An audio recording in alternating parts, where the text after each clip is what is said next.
Arthur, a Wimbledon semi-finalist. If someone had said that to you at the beginning of the championships, what would your response have been? Yeah. I've always believed in myself and believed that I could, be a top player in the world. But yeah, obviously a semi-finalist of Wimbledon is something else. And yeah, just I've taken it match by match. I haven't looked ahead. I've just played every match as it is, and yeah, here I am. Simon? Did you feel a bit more like you were running things today? Obviously, you've had to come from behind in the last couple of matches. Yeah, I felt, as I said on court, I felt not comfortable, but a bit more confident in playing someone that I'd played before on a big stage. And yeah, even throughout the match, I felt like it was very, very close, and at times he was serving really well. But yeah, I felt like I had always a little bit,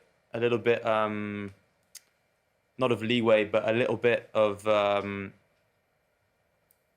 edge, and yeah, managed to get through the second, which was huge, and then yeah, got through the third. Eleanor? Arthur, when you're standing just ready to go out to centre court, and then you turn around and see the Queen there, I just wonder what was that moment like? Yeah, we were just we were getting ready to come on, and she came to say hello to.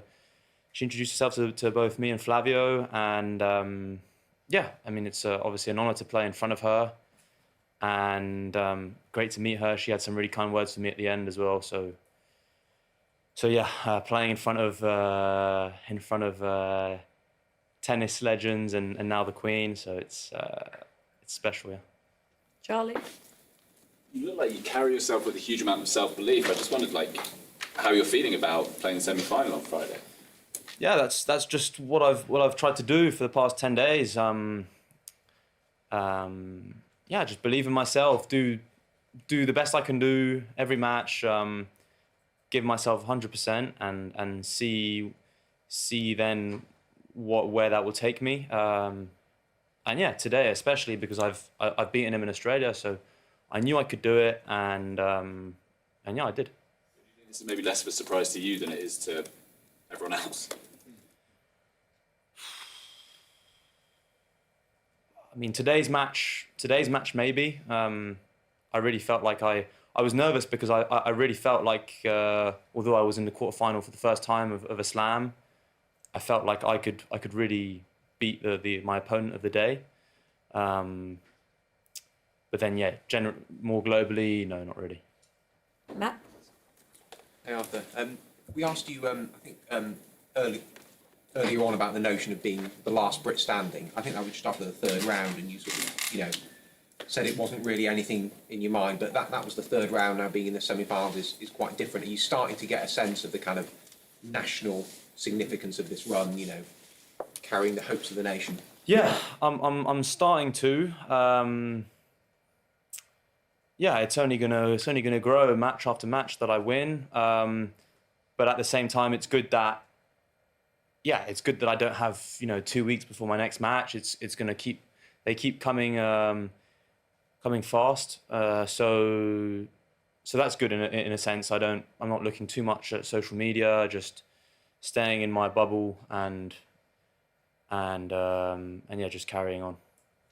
Neil? Hi Arthur. It was mentioned on court your fellow wildcard Goran Ivanišević's achievement here 25 years ago. I appreciate that's before you were even born, but I don't know if you know much about his story and if you've ever met him during his time on the circuit. No, I never met him, and I knew beforehand that he was the only wildcard to ever win a Grand Slam. So yeah, I mean, it's obviously an incredible story. I've watched the highlights of the final before, and yeah, I'm not gonna speculate too much or think ahead of what that could be like. I'm just gonna keep thinking ahead about my match on Friday, and then we'll see how it goes. Hi, Arthur. We've spoken quite a lot about your French roots as well. I was wondering how aware are you of the support you and the enthusiasm you've been creating in France as well? How close are you tied? Do you receive any messages and encouragements from France as well? Yeah, definitely. I've got ties to France, my family, my parents, and cousins and family, friends. So also a lot of support from there. I haven't been too much. Haven't been listening to the news too much or focusing on that.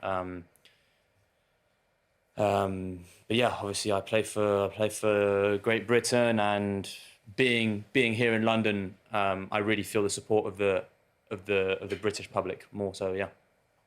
James? Arthur, it's 5 years now on since we had another British wildcard who had a big run at Wimbledon and then broke out in Raducanu. I'll fill in the gap for you. I wonder what I think you played qualies here that year. I wonder what your memories maybe of that breakout run were, and whether you can draw any inspiration or some other kind of wisdom from watching a young Brit break out at Wimbledon. Yeah, my memory of it was that it was impressive how she didn't let the occasion get to her. You know, she would just keep going match after match, playing well, beating top players, and yeah, that was until the title. So it's very tough to do when you're not used to being on the stage, on such a big stage. And she did it great when she won the US Open. Yeah, I've been trying to do that as well. Just take it match by match, play my game, put what I do best on court, and yeah, keep doing that. Ken? Arthur, congrats on the win. Kind of a two-part question. Stanford, what kind of an impact do you think the Stanford experience has had on you? And then just on the French kind of aspect, I guess how culturally French do you feel? You're British and French. Do you speak, is French your first language, like at home with your parents? Yeah. Yeah, Stanford was a great experience. I went there when I was 18. I wasn't necessarily ready to go and play professional tournaments straight away. And yeah, as we've seen now as well, more and more, a lot of top juniors are going to the States. So yeah, I did 3 years there and gave me time to mature and make great friends, still pursue academics, had great coaches. Paul Goldstein was here today as well. He flew over, had his support, which was great. And yeah, it was just a great fit for me. I think great place. Gave me a combination of academics and tennis. And in regards to the French, I mean, honestly, less and less these days. I've now lived here a long time. Maybe 10 years ago, you would have asked me that question, and I probably would have said I felt maybe more French than English, but now it's not the case at all. I feel very British. You know, I live here. All my best friends live here. I went to school here. I train here. Obviously, my parents are still French, so we speak French with my family and my cousins who still live in France. But no, my roots are very much tied to London now. David? Arthur, you spoke about you've got to concentrate on the next match, and you're going to be playing one of the biggest servers in the world. I just wonder, how do you like playing big servers typically? How do you sort of find that? Yeah, it's something that I've really improved in my game. More generally, being on defense and being more comfortable being on defense. But yeah, playing big servers is something that I've really improved on. Accepting sometimes getting aced a lot and having more pressure on my service games, because I know that they run through theirs sometimes easily. But yeah, I'm a great returner, I think, and just try to apply pressure that way. You mentioned pressure there, Arthur. You really seem to have unsettled 3 really good opponents in a row by putting relentless pressure on them. Do you feel confident that you can do that against Zverev as well, given that he's, on paper, you know, another step up from the 3 players you've just beaten? Yeah. Yeah, I was down, not today, but in the matches before, I was down and close to losing, and I managed to, you know, stay in the match, fight well, and yeah, as you say, just put pressure and make them win the match.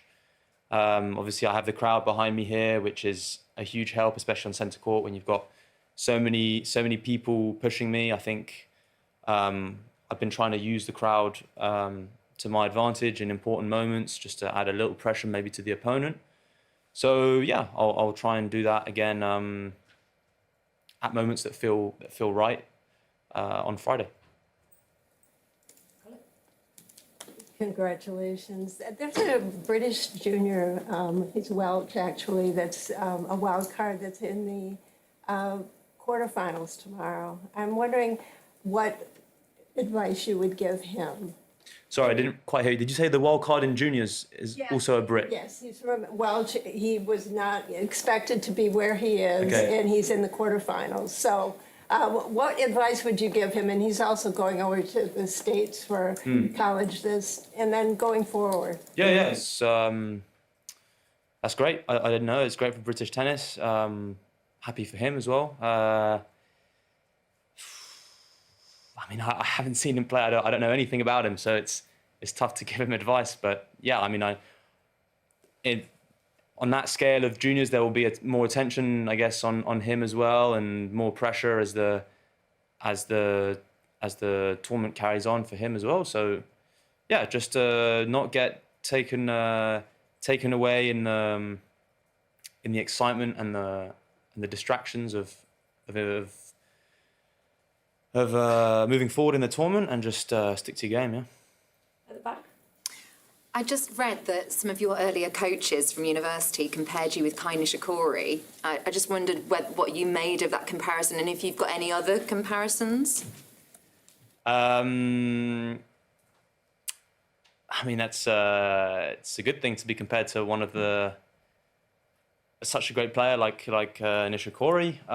Yeah, I would say similar height, and yeah, I mean, Kay had a great backhand that he really relied on. I also feel like I have a very natural backhand. Yeah, other comparisons, I don't have any off the top of my mind right now. I used to sometimes be compared a little bit to Agassi in the way that I stay close to the baseline and take balls early. But yeah, just trying to play my own way and make a name for myself. Yeah. Okay, last two questions there. Hi Arthur. You said in your previous rounds that sometimes when later on in the match your legs were feeling heavy, the crowd really got behind you and incentivized you. How are you feeling physically, mentally? It's quite a roller coaster. Could you talk about that, please?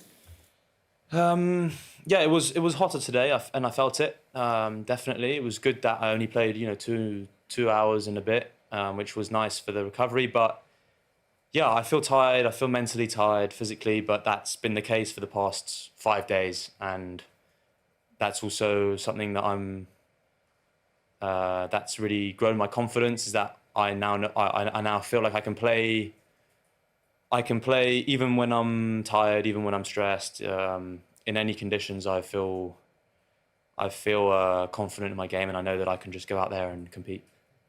Ellen, the last question. Arthur Zverev is obviously the most recent Grand Slam champion. I just wonder, how much will you relish that going out on tennis court and taking him on? And also, what did the Queen say to you? Yeah, Zverev is a step up again. I'm ready for it. I have nothing to lose. I'm just gonna go out there and